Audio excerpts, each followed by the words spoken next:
이어졌죠. 이렇게 이어져서 찍히면 이분은 굉장히 머리가 좋은 겁니다. 그리고 머리의 활성화가 굉장히 높으신 분들이세요.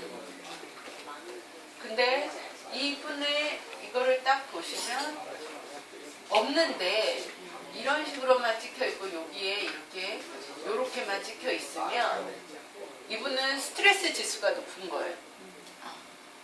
그러니까 그 차이를 아시겠어요? 내 몸에서 내 깊은 곳에서 이렇게 다 이어져 있이 이렇게 딱 찍히면 머리가 좋으신 거예요. 기본적으로 머리가 좋으신 분들이 이렇게 찍히세요. 그러니까는 나 안 찍혔는데 그러면 그냥 알아서 생각을 하시는데 근데 대부분 우리나라 사람들이 목의 기형이기 때문에 이렇게 찍히는 경우가 거의 없어요. 네. 거의 좋다고 다 찍히는 건 아니란 얘기야. 그렇죠. 머리가 좋아도 이 경치 이쪽으로 나쁘면 끊어지지. 안 나타날 수도 있고. 그러니까 그리고 우리나라 사람들이 기본적으로 신발을 크게 신어요. 기본적으로 신발을 크게 신기 때문에 이 엄지발가락 이 부분까지 발이 가지를 않아요. 거기다가 성격 더럽게 급해요. 발을 뒷다 말아요. 네. 그냥 타타타타타. 그러니까 걷는 둥 마는 둥 뛰는 둥 막 이렇게 가기 때문에 이 앞에까지 가지 않아요. 그러니까 실질적으로 머리가 좋은 것도 나쁜 것도 있겠지만 실질적으로는 이 머리의 활성화를 시키는 그런 것들을 내가 돌봐주지를 않는데 제가 지금 우울증이다라고 말씀을 드린 게 어떤 거냐면 우울증이다, 몸이 안 좋다 막 이렇게 얘기를 해버리면 듣는 상대방도 기분이 좀 나쁘고 듣는 사람도 좀 힘들기는 하지만 휴지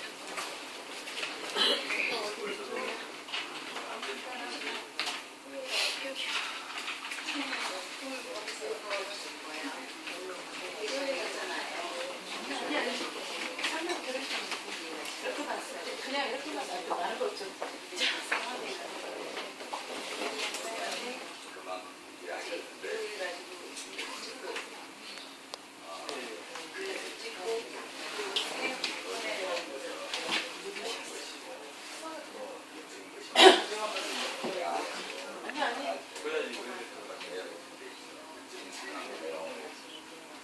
자, 이렇게 봤을 때 이런 식으로 보시면 여기 제일 궁금해하셨죠? 이런 식으로 봤을 때 이 왼발과 오른발 중에 그나마 오른발이 노란색이든 뭐든 혈액순환이 지금 되는 형태잖아요. 근데 왼발은 거의 지금 어떤 그 노란색이든 빨간색이든 이런 게 나타나 있지 않죠. 이 봤을 때 그 한의학도 그렇지만 한의학도 왼쪽은 기, 오른쪽은 혈이라고 그러거든요. 이것도 마찬가지예요. 이것도 왼발, 오른발이기 때문에 기라고 하지만 막연하거든요. 그러니까 내가 영적인 상태 또는 혼적인 상태, 그러니까 마음의 상태라고 보시면 되고 이 오른쪽은 내 육적인 상태라고 보시면 되세요. 그나마 그러니까 이 친구 같은 경우는 이 마음이 너무 다운이 돼 있기 때문에 이런 식으로 파래요. 그러니까 엄지발가락이 찍히고 안 찍히고 하고는 전혀 상관이 없어요. 그냥 이 부분이 이렇게 파랗다. 그리고 이렇게 작다. 그러면 다 만사가 귀찮은 거예요. 만사가 귀찮고 내가 힘든 거예요. 그리고 움직이는 것도 싫고 그리고 뒤가 이렇게 크다는 건 이 앞쪽이 이렇게 크다는 건 내 몸이 내 육적인 상태가 지탱도 못 해준다는 뜻이에요. 그렇기 때문에 다 귀찮아요. 누가 말하는 것도 귀찮고 누가 내 몸 받는 것도 싫고 누가 나한테 좋다고 이렇게 조언해주는 것도 싫어요. 그냥 다 귀찮아요. 이래서 우울증이라는 거예요. 그리고 또 생각보다 우리나라 사람들의 80%가 우울증의 내재 기전을 가지고 있습니다. 그러니까는 그걸 민족적으로 가지고 있다고 보시면 돼요. 그래서 우리나라를 한민족이라고 보시면 되세요. 그러니까 한민족이라고 하는 게 그 80% 이상이 사실은 90% 이상이라고 보셔도 돼요. 그 사람들이 내재된 것들이 이 한을 가지고 있고 슬픔을 가지고 있기 때문에 우울증으로 접근하기가 되게 쉬워요.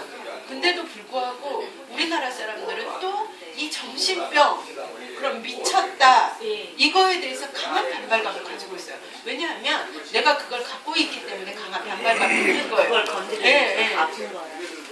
그러니까 내가 우울증이 있으시네요라든가 좀 슬프시네요라든가 이런 말을 굉장히 싫어해요. 그게 공개적으로 되면 더 싫어요. 근데 외국 사람들이 뭐 20살 때 이렇게 가신 분들은 그런 것들이 없어요. 그래서 정서가 좀 틀려요. 정서가 틀려서 교감되는 부분들도 조금씩 틀려요. 이거는 우리나라 사람들에 대한 해당이 되는 거고, 예, 이제 또 다른 나라로 가게 되면 그 민족에 있는 사람들의 민족적인 정서들을 보면서 공부를 하면서 또 거기에 접목을 해야 되는 거예요.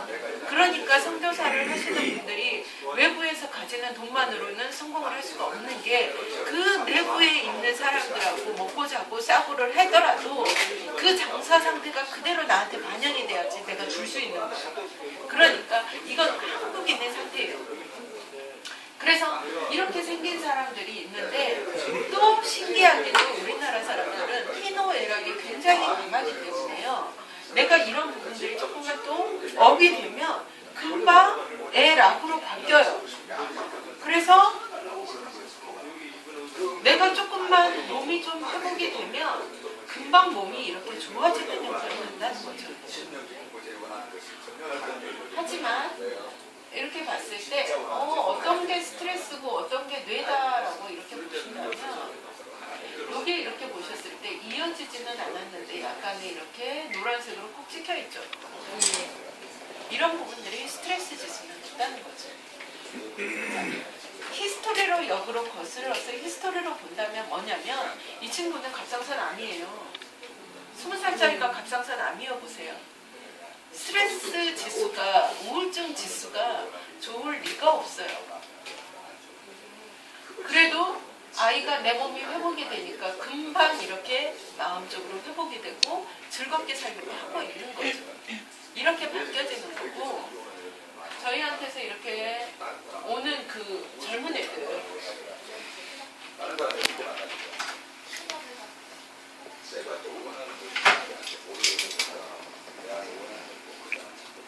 보세요.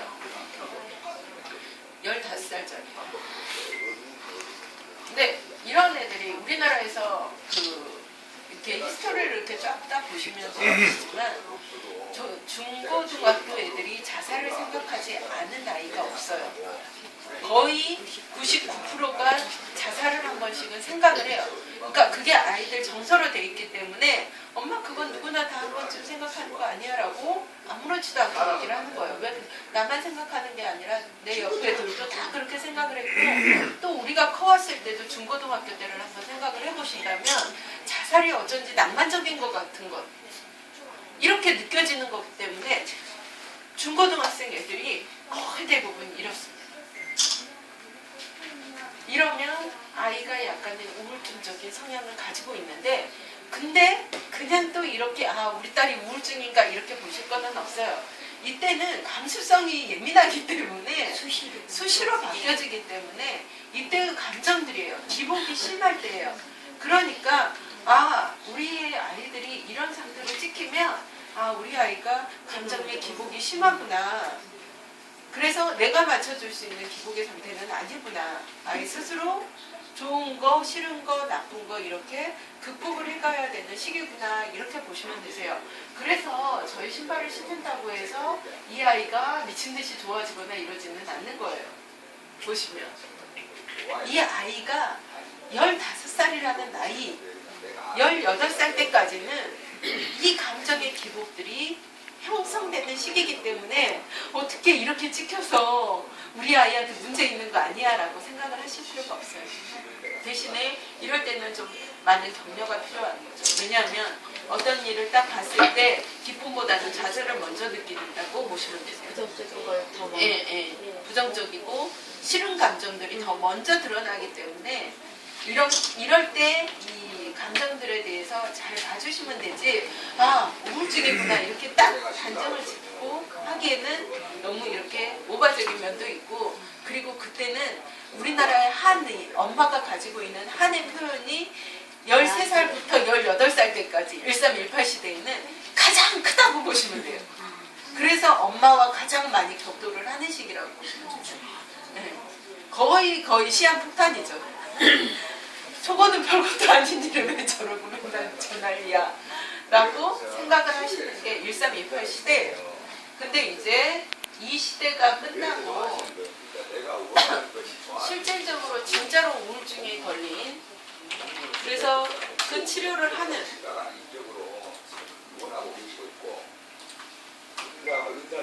거의 이 집은 우리 집이 무슨 병원인 줄 알아요. 그러니까 이렇게 자주 와요. 이렇게 온 거예요. 보시면 이 친구는 우울증 진단을 받았고 우울증을 10년을 치료를 받았어요. 그리고 우울증이 너무 심해지고 스트레스 지수가 너무 높아지면 간질 발작도 해요. 그것 때문에 이제 왔는데 이 친구는 20살이에요. 근데 틀려지죠. 왜 틀려지냐면, 아 우리 신발을 신어가지고 갑자기 이렇게 마음이 좋아진 건 아니에요. 갑자기 좋아진 건 아닌데, 이 19살, 20살이 지나면 이제는 그 슬픈 감정보다는 기쁜 감정을 더 많이 누리려고 그래요. 그래서 찬란하게 빛나는 20대라고 하는 거예요. 내가 그 과정을 지나쳐서 나왔기 때문에. 그래서 이렇게 금방 몸이 반응을 해주는 거예요. 그렇다가 이제 내 몸이 이제 양쪽으로 균형을 잡아가면서 움직이는 거죠. 그러니까 실질적으로 이렇게 봤을 때 이 왼쪽이 훨씬 더 빨리 반응을 하게 되는 게 내 몸보다는 내 마음이 더 빨리 반응을 하는 거예요. 그러니까 20대는 그래요.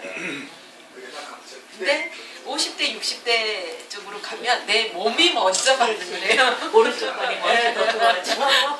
내 몸이 먼저 반응을 해요. 그리고 대부분 40대 이후로 이렇게 됐다 그러면 왼쪽보다는 오른쪽이 훨씬 더 많이 망가져 있어요. 내가 육체를 너무 많이 썼다는 거예요. 그렇게 보시면 되세요. 그래서 이렇게 봤을 때 이제 1년쯤 지나니까 육적인 게 훨씬 더 많이 돼 있고, 그래서 7월 11일 날 왔을 때 이런 상태. 그러니까는 이때보다는 좋아졌지만 여전히 내가 가지고 있어요. 그러니까 마음의 치료를 금방 이렇게 터치가 되지는 않아요. 그래도 이만큼은 내가 이겨낼 수 있을 만큼은 됐기 때문에 좋아지는 거예요. 이렇게 보시면 되고, 우리 태연이를 요새 자주 오는 태연을 한번 볼게요.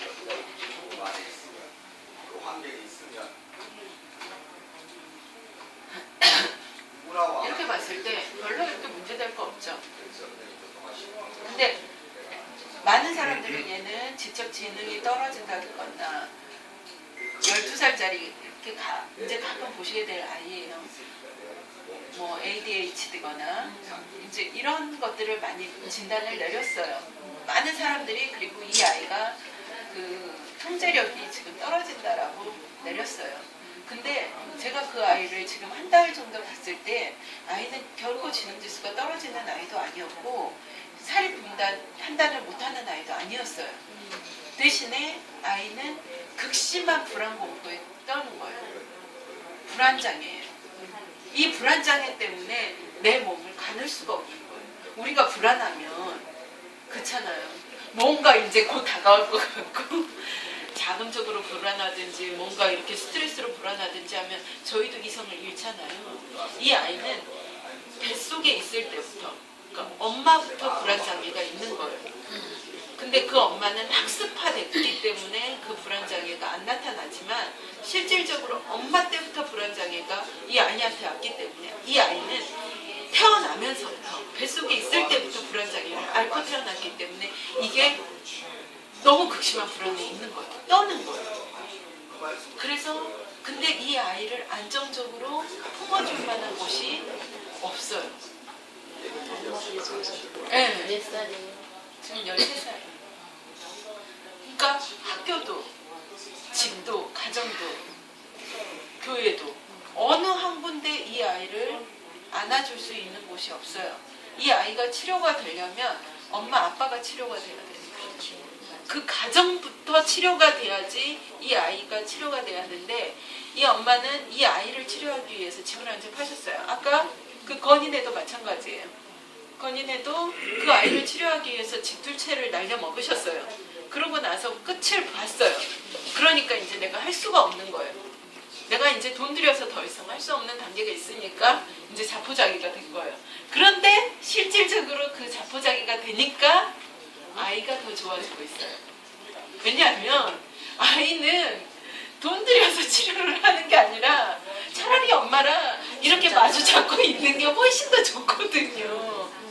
아이는 차라리 그 시간에 공원에 나가서 꽃을 보고 있고 햇빛을 쐬는 게 훨씬 더 좋거든요. 근데 치유를 받으러 맨날 어디 이렇게 병원, 실내 이런 쪽으로만 다니니까 아이는 너무 더 불안한 거예요. 낯선 곳에 가서 또 적응하게 되고 사람을 내가 환자 취급을 보면서 나를 관찰하는 그 사람들 틈에서 있어야 되니까 아이는 더 불안해지는 거예요. 그러니까 더 소리를 지르게 되는 거예요. 근데 아이가 그러면 이게 더 이렇게 상태가 안 좋아진다고 생각을 하니까 갈수록 이렇게 악순환이 되는 거죠. 그리고 엄마 자체도 이 불안 장애를 해소를 못했기 때문에 아이가 그렇게 돼 있을 때 손을 잡아줄 수가 없는 거예요. 나 스스로도 불안하기 때문에. 그래서 이제 진단은 나왔어요. 불안 장애로 나왔는데 엄마도 이거를 머릿속으로는 알아요. 근데 내가 못 가지고 있어요. 근데 태연이 이렇게 딱 보시면 되겠지만 제가 어제 3시간 동안 있는데요. 저 너무 힘들었어요. 왜냐하면 제 안에도 이렇게 이 아이를 수용할 수 있을 만한 널다란 들판이 없는 거예요. 1시간 정도 있으니까 바닥이 슬슬 바닥이 나는 거예요. 아, 그래서 내 시간은 1시간짜리구나. 내 영토는 1시간짜리구나. 그러니까 저도 이제 나가자, 뭘 하자 막 이렇게 왜 아이가 뭘 해야지 내가 좀 잘 살리니까. 그러니까 그거를 계속 이 아이가 반복을 하니까 그 아이도 싫은 거죠. 못 견디죠. 응. 근데 같은 말을 계속 반복하는 그 아이가 하니까 불안하구나라는 거는 알겠는데 저 스스로도 이 불안한 아이를 어떻게 해줘야 될지는 모르겠는 거예요. 근데 저희 이제 사모님께서 그러시더라고요. 저희 사모님이 치유 그거를 벌써 10년 동안을 하시니까 사모님께서 하시는 게 부부간의 사이가 좋아지면 아이는 저절로 좋아진다. 아이가 지금 마음 둘 곳이 없다. 근데 엄마만 열심히 지금 들고 날고 뛴다고 해서 되는 일은 아닌데 남편을 내가 무슨 수로 고쳐요. 절대로 세상에서 내가 제일 고칠 수 없는 사람이 남편하고 자식이에요. 나 자신하고. 근데 나 자신도 못 고치는데 남편을 뭔 수로 고쳐요. 근데 이 부인은, 이 엄마는 아빠에 대한 상처를 그대로 받은 데다가 남편하고도 의사소통이 안 되다가 아들하고도 의사소통이 안 돼요. 그러니까 세상에 있는 모든 남자는 무서워요. 세상의 모든 남자가 무서운데 이 아들하고 눈을 이렇게 마주칠 수 있겠어요? 못해요. 근데 그 아이는 제발 엄마 나 좀 봐요. 엄마는 왜 날 안 봐요? 엄마 제발 나 좀 봐요. 라고 하고 있거든요. 그러니까 그래. 근데 엄마는 이미 아들 눈을 보고 있는데 초점은 없어. 그러니까 이 아이는 너무 또 불안한 거예요. 근데 이게 너무 안타까운데 어떻게 해줄 수가 없어요. 내가 거기에 어떤 식으로 개입을 할 수가 없는 거예요. 그래서 엄마부터 치유를 해야 된다. 근데 엄마도 너무 오래됐다. 40년, 50년 이상 오래됐다. 그 엄마가 이런 것들을 서서히 조금씩 뱉어내야 된다. 근데 뱉어낼 장소도 그분도 없어요. 그러니까 치유만. 양천치유센터, 어디 치유센터. 그걸로만 다니는 거예요. 그리고 또 한 가지 재밌는 거는 이런 사람들이 내 몸에 뼈도락지만 나면 아 이게 사탄이 영향력을 끼치나 보다. 그걸로 생각하는 거예요. 초점을 다 그걸로 맞추는 거예요. 그래서 결코 그렇지 않아요. 내 몸에 독 빠지는 거예요. 걱정하지 마세요. 절대로 걱정하지 마세요. 이러면 조금 안심을 했다가 또 누군가가 그렇게 얘기하면 그래 사단이 나한테 영향을 주고 있는 거야. 이것 때문에 또 나는 스트레스를 받고 강박장애가 맞거든요. 그러니까 얼마나 지금 안타까운 친구가 하나 지금 있어요. 그래서 제가 제발 여기에 와 있어라. 여기 다 어차피 다 거기서 일본 진짜 일본 후퇴인 사람들이다. 그러니까 여기에서 신경 쓰지 말고 있어라. 그리고 태연이를 관찰 대상으로 보는 사람이 아닌 곳이 유일하게 여길 거다. 아, 여기 와라. 근데도 이 엄마 너무 불안해요. 낯설어요. 그리고 민폐를 끼친다고 생각해요. 그래서 못 와요. 못 와요.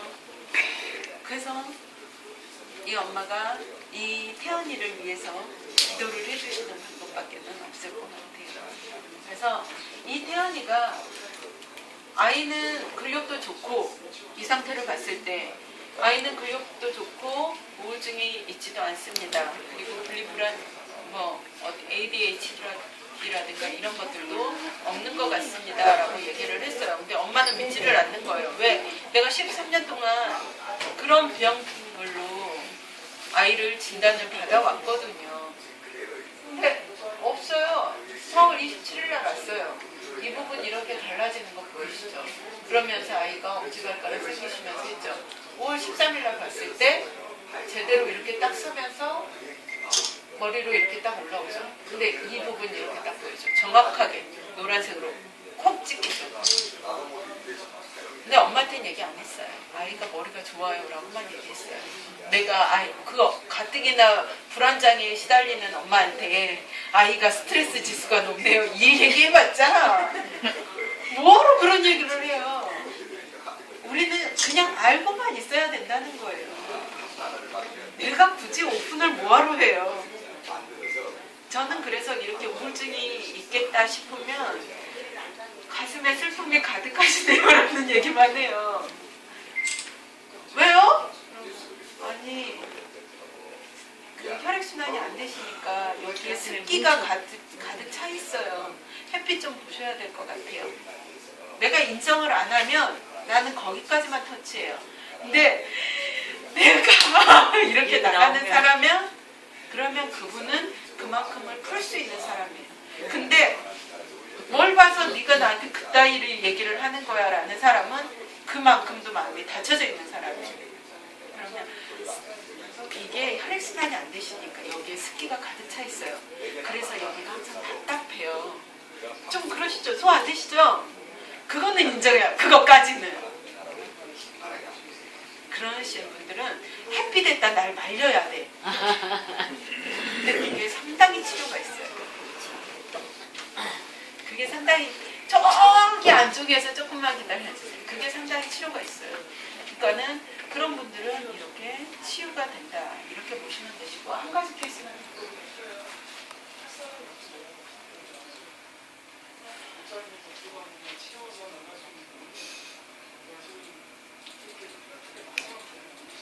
봤을 때 이 오른쪽은 훨씬 더 좋은데 왼쪽이 약하죠. 그러니까 기준을 봤을 때 모든 정상적인 발의 기준을 보는 게 아니라 좀 더 좋은 발과 이게 이어졌다고 좋은 발이 아니에요. 이렇게 봤을 때 넓고 이렇게 봤을 때 이 기준으로 봤을 때 이 왼쪽은 이 오른쪽의 반밖에 안 돼요.